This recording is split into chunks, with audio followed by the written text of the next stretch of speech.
Time now for the morning rush. Local mental health experts are saying that the rise in violence among teens is taking a toll on them. In the last 7 months, there have been 2 fatal school shootings and multiple off-campus incidents involving teens. Therapists say they're seeing a lot of fear-driven anxiety, which is creating an environment where children and students don't feel safe.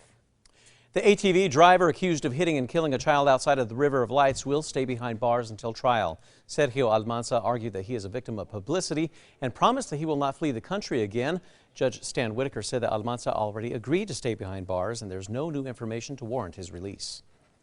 Extradition filings are underway this morning for an Albuquerque man accused in a kidnapping case in Phoenix. State police took Brandon Tucker into custody yesterday at an apartment near Montgomery and Tramway. Tucker was also wanted in Albuquerque for not following the rules of his release in a local case. Erica. And here's a look at the hourly forecast this morning. Temperatures starting in the upper 30s. It's cool out there, so you'll want layers for the morning, and by the afternoon, very mild, sunny, and a light breeze.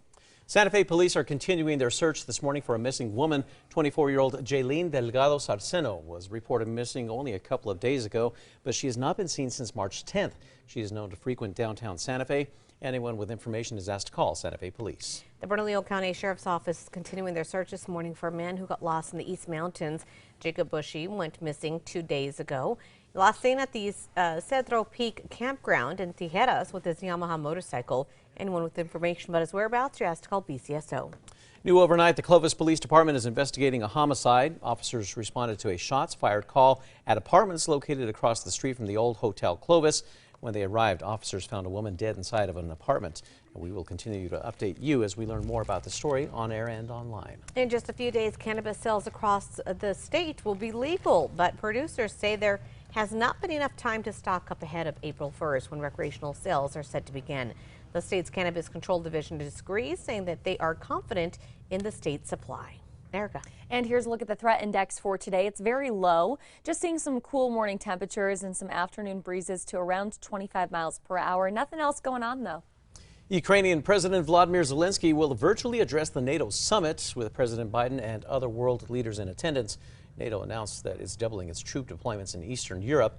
Yesterday, the U.S. formally accused Russia's military of committing war crimes, in part for delivering attacks on civilians. In the meantime, New Mexico is officially cutting its financial ties with Russia. The state's investment council is in charge of managing more than $35 billion of permanent fund investments, including $7.9 million in Russia. The investment council voted to pool those investments. Happening this Saturday, the Lobos are getting ready to hit the dance floor. It's for a good cause. The annual Lobo-thon is back in person this year, raising money for UNM Children's Hospital. The event will be at 11 a.m. in the UNM sub ballrooms. The March Madness Sweet 16 tips off tonight at Chase Center. Duke will take on Texas Tech. Gonzaga will face Arkansas. Michigan will go head-to-head with Villanova, and Houston will take on Arizona. Erica. All right, let's get a check on the morning drive. The maps are looking clear. No accidents or slowdowns to report. And Tracker is headed east on I-40 near the Big I, where there are no issues on the roads. A sports bar and grill in Florida is giving customers the chance to buy ready-to-eat food even when they're closed. Ferg's Sports Bar and Grill has a pizza ATM which can dispense 2 hot pies in about a quick amount of time. That's about 4 minutes. Workers make the pizzas in the morning, then load the machine, which can hold 72 at once. Time now for the 5 facts. We start with number 5 here. This Saturday, the Lobos are getting ready to hit the dance floor for a good cause.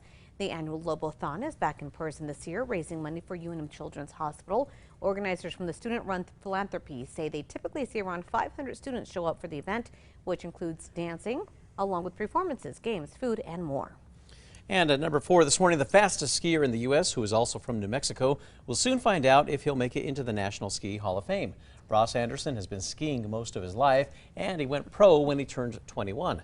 Now, in 2006, the professional speed skier broke the All-American record, clocking in at 154.06 miles per hour, making him the first ever Native American record holder in the sport.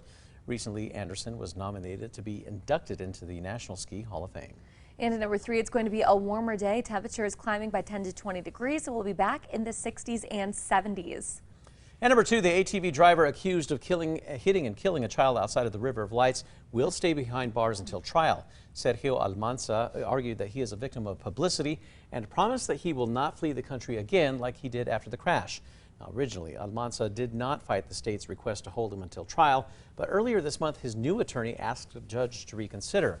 Judge Stan Whitaker said that Almanza already agreed to stay behind bars, and there's no new information to warrant his release. A trial date has not yet been set. Finally, number one for you this hour, mental health experts say the rise in violent crimes at local schools could be taking a toll on Albuquerque youth.